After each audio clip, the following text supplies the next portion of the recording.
Hey everybody, here's a quick review of Lost Cities, the card game. For us, when we're looking for a two-player game and we've got about 30 minutes worth of time, this is definitely one of our go-to games, and I'll explain why over the next 2 to 3 minutes. So here's some game details for Lost Cities.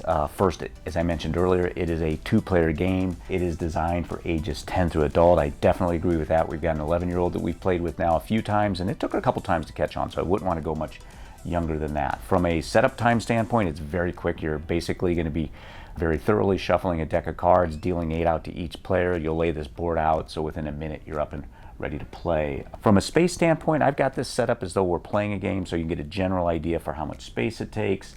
From a playing time standpoint, it's basically a 30-minute game. You're going to play 3 hands, takes about 10 minutes each with a little bit of scoring, so we always plan for about 30 minutes for this game.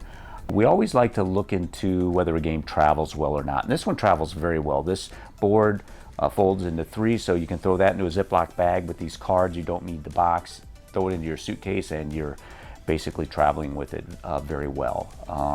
One other thing I did want to mention is there is a corresponding board game for Lost Cities, so if you're looking to play 3 or 4 players, you can grab the board game and play it. Obviously, it's very similar in nature, and it's a very good game as well.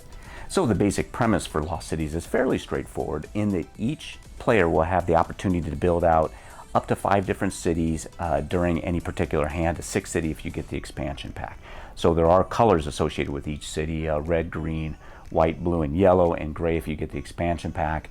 Each city has the same cards associated with it. There are these 3 handshake cards, which I'll explain the importance of in a little bit, and then there are the point cards starting at 2 going through 10. So as you build out a city during your hand, the objective is to get to at least 20 points for that city. So for any points over 20 that you get, you're going to be adding those to your score. For any points under 20 that you get for a particular city, let's say I didn't get this 8 and 10 down, I've only got 14, that's going to be a -6 against me for that city for that hand.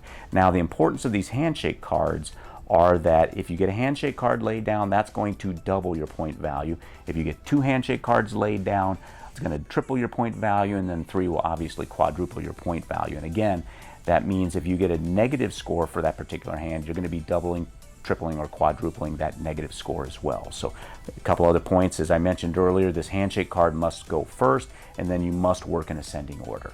So initially for the hand, you're going to be dealt 8 cards. It'll be obvious to you which cities are going to be good candidates to work on, and then which cities you're going to want to stay away from because you initially didn't get dealt cards.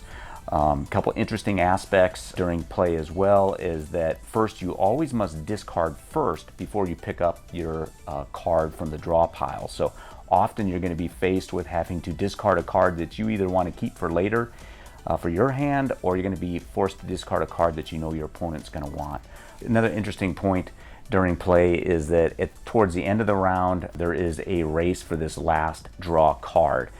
Because when that last card is picked up, the hand is immediately over with, and you may not have gotten that 10 laid down onto that city, and you're going to have to eat those points. So I think that's it for Lost Cities. I hope you found this review helpful. As I mentioned, for us, when we're looking for a 2-player game, we've got 30 minutes. This is definitely a go-to game.